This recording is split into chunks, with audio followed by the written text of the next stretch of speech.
berbeda. Lalu dia menemukan ayat Al-Quran yang berbicara tentang surga. Selalu ayat Al-Quran tentang surga diikuti dengan kata-kata tajri min tahtihal anhar. Di bawahnya mengalir sungai. Dia bertanya-tanya, apa sebenarnya keistimewaannya sungai di bawah bangunan? Bagaimana bisa Allah menyuruh Maryam yang hamil besar goncangin pohon kurma? Wa huzzi ilaiki bijiz'in nakhla, kata Allah. Goncang tuh pohon kurma, jatuh buah-buahnya. Maryam alaihissalam tidak berpikir bagaimana. Bismillahirrahmanirrahim. Allah subhanahu wa ta'ala tidak akan menerima memang kecuali agama Islam ini. Karena agama ini memang agama yang telah Allah turun-temurunkan dari semua nabi-nabi dan ditutup oleh Nabi Muhammad sallallahu alaihi wasallam. Allah jelaskan dalam Al-Quran surah Al-Imran ayat 19. A'udzubillahi minasyaitonirrajim. Innad dina indallahil Islam. Agama yang diterima di sisi Allah hanya Islam, yang menyerahkan diri kepada Allah, mengakuinya sebagai Tuhan satu dan tidak ada sekutu baginya, serta dia mengimani semua apa yang disuruh imani oleh Allah, di antaranya risalah Nabi Muhammad sallallahu alaihi wasallam yang terakhir. Ada sedikit kisah yang unik di sini. Salah satu dosen saya di Mekah, semoga Allah sembuhkan beliau, sekarang lagi stroke. Sebenarnya bukan dosen ya, ini seorang ulama figur yang saya kagumin. Syekh Muhammad Jamil Zainu, beliau sekarang stroke ya. Mudah-mudahan Allah sembuhkan. Beliau punya karya tulis, waktu saya temuin di rumah beliau di Mekah itu sekitar 37 judul. Salah satu judul bukunya itu menarik, judulnya Kaifah tadi itu. Bagaimana saya dapat hidayah. Diceritakan tentang bagaimana banyak orang masuk Islam dan unik semua ceritanya. Di antara yang menarik kisahnya yang sempat dia ceritakan ke saya dan di bukunya ada. Dia bilang waktu saya masih S1 di Damaskus, di salah satu kampus, saya pernah kuliah dan ada orang yang sekelas dengan saya Nasrani. Lalu kemudian pada saat saya mau masuk kelas, saya cuman iseng memegang pundaknya, tentu laki-laki sama laki-laki. Lalu dia berkata, Syekh Muhammad bilang, saya bilang, wahai saudaraku, bagaimana pendapatmu kalau saya mengatakan asyhadu an la ilaha illallah wa anna Isa Rasulullah wa anna Muhammad Rasulullah? Orang Arab nih, ngerti bahasa Arab. Bagaimana pendapatmu kalau saya bersaksi tidak ada Tuhan yang berhak disembah kecuali Allah, Isa utusan Allah, Muhammad juga utusan Allah? Si Nasrani ini berpikir sebentar, langsung dia bilang, kalau begitu asyhadu an la ilaha illallah wa anna Isa Rasulullah wa anna Muhammad Rasulullah. Dia sudah syahadat sebenarnya, gitu kan? Dia masuk Islam, kata Syekh Muhammad Jainu, karena banyak di antara saudara kita Nasrani mengira kita membenci Nabi Isa. Coba sering kalau ketemu mereka, kalau disebutkan nama Isa kita mengatakan Isa alaihissalam. Memang begitu. Dan kita dianjurkan memberikan salam kepada nabi-nabi. Ternyata banyak di antara mereka menganggap kita membenci nabinya. Padahal sebenarnya sebagai seorang Islam, rukun iman kita, iman kepada seluruh Rasul, iman kepada kitab-kitab yang diturunkan. Maka harus difahamin masalah ini. Allah subhanahu wa ta'ala juga menyebutkan dalam surah Al-Ma'idah ayat 85. A'udzu billahi minasyaitonir rajim wa may yabtaghi ghairal islami dinan falan yuqbala min wa huwa fil akhirati minal khasirin. Siapa yang coba-coba pilih selain Islam sebagai panduan hidupnya, karena Islam yang dibawa ini sudah turun temurun, lalu dilengkapkan dengan risalah Nabi Muhammad SAW, maka tidak akan diterima darinya, dan dia di akhirat nanti termasuk orang-orang yang rugi. Orang yang menganut agama Islam ini, orang yang mendapatkan cahaya dari Allah, dan Allah sebutkan itu dalam Al-Quran juga, di dalam surah Az-Zumar ayatnya ayat 22. A'udzu billahi minasyaitonir rajim. Afaman syaraha Allahu sadrahu lil Islami fahuwa ala nurin min rabbih. Fawailun lil qasiyati qulubuhum min dzikrillah ulaika fi dhalalim mubin. Siapa yang Allah lapangkan dadanya, lahir dalam keadaan Islam, atau dia dapat petunjuk setelah dia dewasa, seperti tadi kasus didengarkan dari saudara kita Dr. Bilal dan keluarganya, maka dia di atas cahaya Tuhannya. Maka sungguh kecelakaanlah bagi hati-hati yang keras, karena tidak mau menerima kebenaran. Karena tidak mau menerima kebenaran ini, mereka dalam kesesatan yang nyata. Juga dalam ayat yang lain surah Al-An'am ayat 125 Allah mengatakan, A'udzu billahi minasyaitonir rajim, "Faman yuridillahu an yahdiyahu yashrah sadrahu lil Islam." Al-ayah. Siapa yang Allah ingin kebaikan buat dia, maka Allah akan lapangkan dadanya untuk mendapatkan hidayah Islam ini. Ulama mengatakan sebenarnya semua orang pasti akan dapat petunjuk. Hidayah datang dalam bentuk sinyal. Tidak ada orang yang tidak datang padanya petunjuk itu. Cuman tinggal dia peka menangkap atau tidak. Teman-teman fahami satu hal. Allah Azza wa Jalla tidak akan pernah menurunkan tangan dari langit untuk memberhentikan kita dari dosa. Atau memaksa kita berbuat satu ibadah. Itu nggak mungkin terjadi. Banyak orang muslim misalnya, kalau kita tanya kenapa kamu tidak taubat? Kenapa kamu tidak sadar? Kenapa kamu tidak meninggalkan kesalahanmu? Selalu bahasa mereka, iya ya, kapan ya? Kesannya kayak menunggu Allah turunkan tangan dari langit untuk memberhentikan dari kesalahannya. Ini nggak mungkin terjadi. Allah SWT memberikan kita hati nurani dan akal fikiran. Dan dibuat kecerdasan sedemikian rupa. Sampai manusia sekarang bisa membuat komputer, HP, memory card yang kecil bisa menyimpan sekian banyak data. Karena mempelajari otak manusia yang terdiri dari miliaran urat saraf. Satu urat saraf kata para ilmuwan di otak manusia sudah cukup untuk menampung seluruh buku yang pernah ditulis. Bukan cuma hafal Quran. Seluruh buku dihafal itu bisa mampu menampung akal manusia. Diberikan akal untuk bisa digunakan menangkap kebenaran. Jadi manusia diingatkan datang kepadanya sinyal. Seperti itu. Subhanallah, hampir semua orang non-muslim itu datang kepadanya sinyal. Hampir orang-orang Islam orang non-muslim yang datang kepada saya ucapin syahadat. Semua kisahnya kalau bagi saya sih, kalau kita mungkin dengar biasa-biasa saja. Ada yang merinding karena dengar azan. Ada yang karena melihat jilbab. Ada yang karena melihat orang ke masjid. Ada yang karena mendengar beberapa ayat Al-Quran. Gitu kan? Semuanya yang mungkin kita biasa dengar. Tetapi subhanallah, mereka berbeda. Sinyal Allah datang. Ada satu teman saya di Surabaya. Teman dekat saya. Dia ceritakan pengalaman dia. Tetangganya ada seorang pastor. Pastor ini berarti orang Katolik. Kemudian dia bilang, Pastor, saya ini, kebetulan teman saya ini bukan dai, tapi dia sering hadir di pengajian dan orangnya humoris, suka lelucon gitu ya. Maka dia datang kepada pastor, dia bilang, Pastor, bisa saya ngobrol sebentar? Kata pastornya, silahkan. Dia bilang, saya terus terang pastor bingung dengan agama saya. Islam maksudnya.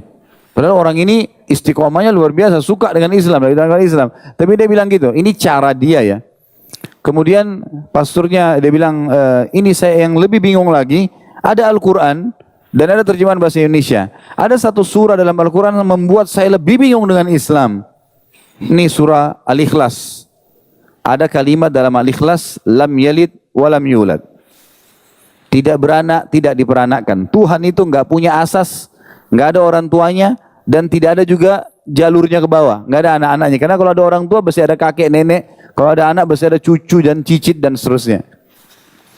Kata pasturnya langsung, memang agama kamu itu membingungkan. Gitu. Kata teman saya ini, ya, semoga Allah jaga beliau. Sekarang Masya Allah masih ada dan berhasil sukses sekali di Surabaya dan sudah selesaikan S3-nya. Dia bilang, begini aja pastor, saya kasih Quran terjemahan ini, pastor coba pelajari, kasih saya Injil, terjemahan saya pelajari. Seminggu kemudian kita ketemu, siapa tahu ada jawaban. Kata pastor, baiklah, dikasih Injil terjemahan, dia juga ambil Quran terjemahan. Dia bilang, saya bawa pulang Injil tersebut, saya sempat letakkan di meja kerja saya. Tapi saya terlupa. Gitu kan. Selama seminggu saya tersibukkan dengan kegiatan-kegiatan, lalu kemudian saya ketemu lagi seminggu kemudian. Ternyata pastor ini serius membaca ayat lam yalid walam yulad. Lam yalid walam yulad. Ini terputar-putar dibaca terus. Dia bilang setelah seminggu saya ketemu, lalu kemudian saya tanya, pastor ada waktu? Ada. Bisa saya masuk? Silakan. Bagaimana pendapat pastor? Ada jawaban nggak yang kebingungan saya kemarin? Pastornya bilang kayaknya agama kamu yang benar deh. Gitu. Memang kayaknya Tuhan nggak boleh punya asas, nggak boleh punya bawah. Kalau Tuhan itu harus dia esa, gitu kan? Akhirnya sama teman saya diajak, kalau gitu syahadat aja pastor, masuk Islam di tangan dia. Sesuatu yang kadang-kadang tidak masuk di akal kita. Ada teman saya di Makassar kemarin, Syekh Ali Rimi dari Mekah, dan ada satu lagi Syekh Hamad dari wilayah Hail. Dua orang ini diutus oleh Saudi jadi dosen, satu di UIN, satu di UMI di Makassar. Saya sering kali kalau waktu berapa tahun lalu saya di Makassar, ini kisah sekitar mungkin 9-10 tahun yang lalu, saya telepon, sering kalau ada apa-apa saya beritakan, akhi kalau butuh apa-apa telepon saya saja. Dia bilang baiklah. Satu waktu dia telepon saya, dia bilang, Khalid coba kesini penting. Saya bilang kenapa? Dia bilang ada orang mau masuk Islam. Baiklah kalau gitu saya datang. Saya datang ke sana, naik motor, sampai di sana saya tanya, mana orang yang mau masuk Islam? Di sebelah dia kebetulan ada salah satu marketing obat yang sering keliling-keliling di apotek. Itu ternyata dia, kata teman saya Ali Harim ini orang yang mau masuk Islam nih. Saya tanya, mas saya mau masuk Islam. Dia bilang iya. Kenapa mas mau masuk Islam? Dia bilang saya kagum lihat dua orang Arab ini. Setiap azan pasti ke masjid, gitu kan? Pasti kalau dengar azan ke masjid. Setiap saya masuk sini pasti jalan ke masjid. Waktu saya tanya, memang bisa bahasa Indonesia tapi terbata-bata. Waktu saya tanya kenapa, dia bilang ini perintah Tuhan. Dia bilang saya pertemukan dengan keadaan saya seminggu sekali ke gereja aja saya masih malas. Ini orang satu hari dipanggil, waktu saya tanya berapa kali, dia bilang 5 kali. Begitu rajinnya dia pergi. Kalau gitu saya tahu ini agama benar, saya mau ikut deh. Hanya begitu. Antum sekarang dengar azan sehari berapa kali? Jawab nggak ke masjid? Jadi unik sekali gitu ya. Orang masuk Islam itu sesuatu yang luar biasa. Jadi jangan pernah berpikir, oh Islam ini sulit untuk ditawarkan. Oh Islam ini diterima atau enggak ya? Untuk berdialog, untuk berbicara menawarkan Islam saya harus hafal Injil enggak? Atau saya hafal Taurat enggak? Itu tidak perlu. Tawarkan Islam, selebihnya tawakal kepada Allah. Karena tugas kita hanya menyampaikan. Allah berkata kepada Nabi Muhammad SAW dalam Al-Quran, ma'alaika illal balag. Tugasmu hanya nyampaikan hai Muhammad. Enggak lebih dari itu. Kita lihat contoh-contoh. Nabi Musa alaihissalam waktu disuruh oleh Allah mencambukan tongkatnya di bibir Laut Merah, semua ulama tafsir mengatakan Nabi Musa alaihissalam waktu itu hanya mengikuti instruksi Allah. Dan Nabi Musa alaihissalam tidak tahu air akan berdiri seperti tembok. Tapi karena perintah Allah cambuk, dia cambukkan tongkatnya. Selebihnya bertawakal. Hanya disuruh upaya, berusaha. Selebihnya sudah. Innallaha la yughayyiru ma biqaumin hatta yughayyiru ma bi anfusihim. Allah enggak akan ganti keadaan satu kaum sampai mereka mengubah diri mereka sendiri. Enggak bisa kita jadi baik menjadi lebih baik atau buruk menjadi baik kalau kita tidak berusaha. Sampaikan saja. Tidak usah berpikir saya harus menjadi seperti Dr. Zaki Naik atau saya harus seperti Ahmad Didat menghafal Injil. Itu tidak perlu. Gitu kan? Kita cukup menawarkan produk. Saya seorang marketing, saya sedang menawarkan produk saya. Ini produk saya. Tuhan itu Esa yang ciptakan langit, bumi, udara, air, tumbuh-tumbuhan, hewan. Kelihatan tidak kelihatan kata rahasianya la ilaha illallah. Enggak ada yang menciptakan, mengurus, mengawasi kecuali Allah. Udah itu. Allah mengatakan ta'alu ila kalimatin sawain bainana wa bainakum alla na'budu illallah. Ini konsep dasarnya. Kita katakan kepada ahli kitab Yahudi dan Nasrani, ayo kita kembali kepada konsep dasar. Kita menyembah Allah dan tidak disekutukan. Itu konsep dasarnya. Sampaikan itu, selebihnya risalah nabi-nabi yang telah kalian imani, kami juga imani, tapi dilengkapkan dengan nabi yang terakhir. Lalu kita jelaskan, selebihnya nggak usah pikir bagaimana mereka dapat hidayah itu di tangan Allah Subhanahu wa taala. Maryam alaihissalam disebutkan dalam surah Maryam hamil 9 bulan. Kita tahu bagaimana perempuan kalau hamil 9 bulan susahnya, gitu kan? Mereka bergerak aja repot, susah. Maryam alaihissalam hamil 9 bulan sandar di sebuah pohon kurma. Kemudian Maryam alaihissalam waktu itu ketakutan, haus, lapar. Gimana nih? Tiba-tiba Allah memberitahukan melalui Jibril, di bawah kakimu sudah ada mata air Allah berikan. Dan juga di belakangmu pohon kurma ini goncangin akan jatuh kurma-kurma basah yang kamu bisa makan. Saya tanya teman-teman di sini yang paling besar ototnya. Laki-laki ini mana yang paling besar ototnya, yang paling kuat? Bisa nggak goncangin pohon kelapa sawit? Hah? Ada yang bisa nggak? Bagaimana bisa Allah menyuruh Maryam yang hamil besar goncangin pohon kurma? Wa huzzi ilaiki bijiz'in nakhla, kata Allah. Goncang tuh pohon kurma, jatuh buah-buahnya. Maryam alaihissalam tidak berpikir bagaimana caranya.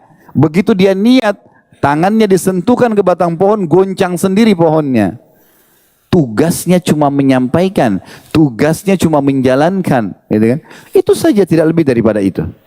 Subhanallah, orang-orang yang mengenal Islam ini, yang masuk ke dalam Islam, umumnya orang-orang yang berpendidikan. Baru saja Allah berikan depan mata kita Dr. Bilal Philips, seorang yang intelektual, bagaimana dia dan guru dan orang tuanya adalah pengajar, orang-orang akademik. Mereka mengenal Islam dan akhirnya mengenal Islam dengan akal fikiran, akal sehatnya. Rata-rata orang yang masuk Islam, dan ada beberapa kisah yang akan saya sampaikan sekaligus menutup bahasan kita. Bagaimana mereka luar biasanya mengenal Islam ini justru dengan kepintaran, justru dengan penemuan, penelitian, hal-hal yang luar biasa. Dan bagaimana orang yang meninggalkan Islam ini kita temukan orang-orang justru yang tidak berpendidikan, orang-orang yang lemah pikirannya. Saya kasih contoh, ada seorang arsitek dari Jerman masuk Islam, dan ini sempat diangkat di Timur Tengah kemarin berita-beritanya. Tentu belum dibukukan dan saya insya Allah akan tulis dalam bentuk buku beberapa kisah yang unik dari orang-orang yang masuk Islam ini. Di antaranya seorang arsitek dari Jerman, dia sangat terkenal dengan kecerdasannya dan selalu membuat gambar-gambar yang unik yang baru. Dan salah satu literatur-literatur yang membuat dia punya gambarnya berbeda dengan yang lain, dia menyatukan antara desain modern dengan desain klasik. Desain klasik ini diambil buku-buku yang dianggap sama dia kuno, di antaranya rujukannya adalah Al-Quran. Lalu dia melihat Al-Quran ini selalu kisah-kisah umat dulu. Ada kisah tentang Fir'aun, ada kaum Ad, bagaimana rumah-rumah mereka dibangun, gunung-gunung dijebol, ada desain, ada ya bagaimana mereka membentuk desainnya. Satu waktu dia ingin membuat yang berbeda. Lalu dia menemukan ayat Al-Quran yang berbicara tentang surga. Selalu ayat Al-Quran tentang surga diikuti dengan kata-kata tajri min tahtihal anhar. Di bawahnya mengalir sungai. Dia bertanya-tanya, apa sebenarnya keistimewaannya sungai di bawah bangunan? Sementara surga itu dalam Al-Quran adalah janji yang paling besar untuk orang yang beriman di dalam agama Islam. Maka muncullah ide dia sebagai arsitek. Dia menggambar, dia ada tanah kosongnya di Jerman, kemudian dia bangun bangunan. Ya, kemudian ada satu hal yang dia ubah dari desain umumnya rumah dia. Lantainya dia nggak buat keramik, granit, tapi dia ganti dengan kaca. Dan di bawah lantai kaca itu dibuat air mengalir. Ada panelnya yang memang bisa membuat air itu mengalir. Setelah selesai 3 bulan dia bangun rumah itu, dia bilang saya keliling. Dia ceritakan tentang keislamannya, dia bilang saya keliling. Seluruh Eropa saya kelilingin. Menulis gambar-gambarnya gitu dan laku.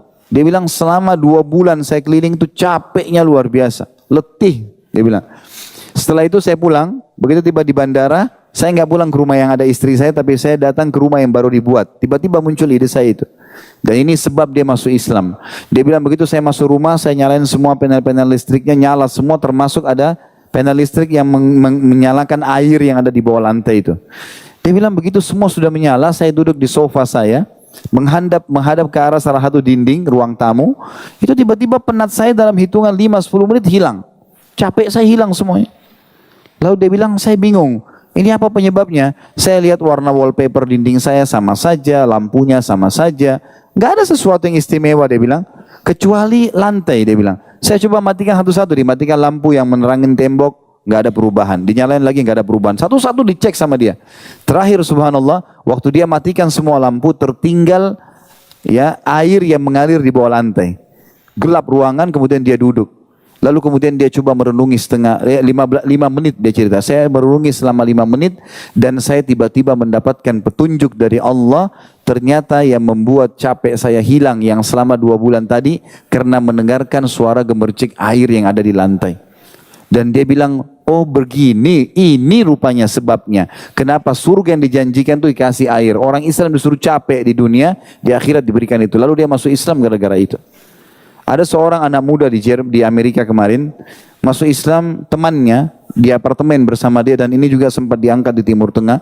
Beritanya pada saat dia lagi menunggu sholat berjamaah di Masjid Haram, sholat tarawih, dia melihat menonton sholat tarawih. Kebetulan itu antara azan dan iqamah maghrib isya.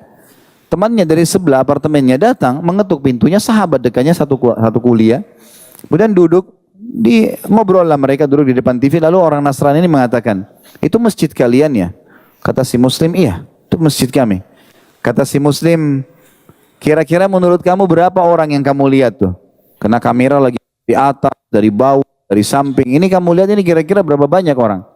Kata si Nasrani, kayaknya sih ribuan orang. Kata si Muslim, itu bisa ratusan ribu bahkan jutaan orang. Karena masjid kami semua dengan pelatarannya bisa menampung sampai sekian banyak orang. Di atas 1 jutaan orang. Nasrani diam. Kata si Muslim begini, apa kamu percaya nggak kira-kira? Ini cuma dialog ringan saja ya. Tapi subhanallah, mulai sesuatu itu asal niatnya baik karena Allah, itu Allah akan kasih hasilnya. Ini si Muslim cuma niatnya biasa, dialog biasa. Dia bilang, masuk akal nggak kalau seandainya saya bilang semua orang yang kamu lihat ribuan orang ini bisa dengan satu instruksi, semuanya bisa rapi dan patuh. Kata si Nasrani ini, nggak mungkin. Kata si Muslim, bahkan saya jamin kamu satu instruksi dan kurang dari 5 menit. Kata dia, bagaimana caranya? Kata si Muslim, tunggu sebentar. Kebetulan ini antara azan dan iqamah. Lalu yang terjadi, nggak lama kemudian iqamah sholat di Masjid Haram. Kemudian Syekh datang, ucapin satu kalimat, istau, lurusin. Yang berantakan, yang lagi berdiri, yang lagi duduk, yang lagi jalan, masuk dalam saf. Semuanya. Lalu kemudian mulai instruksi satu, Allahu Akbar. Semua ikut. Kita orang Islam tahunya kalau nggak ikut berarti nggak ikut sholat. Atau kalau kita dahuluin imam batal sholatnya gitu kan. Tapi ternyata sholat itu punya keajaiban sendiri bagi orang yang belum kenal Islam gitu. Yang terjadi adalah semuanya Allahu Akbar, baca ayat semuanya pada dengar, ruku Allahu Akbar, semuanya ikut. Nggak ada yang berani angkat kepalanya ya, sebelum imam angkat kepala. Sudah tahu hadisnya kan? Kata Nabi SAW, siapa yang angkat kepalanya sebelum imam diganti kepalanya menjadi kepala keledai. Orang Islam takutnya jadi keledai gitu. Orang non muslim lain yang dilihat sama dia gitu. Sami Allah liman hamidah, semuanya tenang. Yang tua, yang muda, semua kena kamera, semuanya ikut. Sampai salam. Si muslim ini, dia menikmatin tadi gerakan-gerakan sholat. Memang itu tujuan dia lagi lihat. Dia udah lupain temannya yang Nasrani di sebelah dia nih. Sampai selesai salam, orang sudah boleh bubar lagi di pelataran Masjid Haram. Kemudian dia tanya temannya, kamu mau minum apa? Si Nasrani rupanya masih melihat ke TV nih. Lalu kemudian Nasrani balik ke dia mengatakan, tuntun saya masuk agamamu. Ini nggak mungkin buatan manusia. Mustahil bisa satu instruksi, tiba-tiba semuanya bisa patuh seperti ini. Dan ada sekian banyak kisah yang seperti ini saudaraku. Makanya dari awal saya bahasakan, agama yang sedang kita anutin agama benar. Nggak boleh kita ragu dengannya. Berapa banyak umat Islam sekarang, ada dua sisi yang saya ingin ingatkan sebagai penutup ya. Banyak orang Islam sekarang yang tidak mengetahui sejarah agamanya. Dia tidak sadar kalau agama ini agama yang benar, agama yang Allah ridhahi, dan secara histori kemanusiaan ada sejarahnya. Kita sekarang di tahun 1436 Hijriah.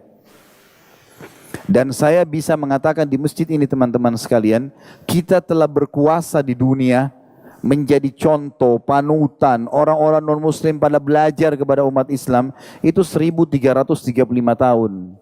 Kurang lebih kita tidak berjaya, tidak berkuasa, ya, itu 91 tahun yang lalu saja.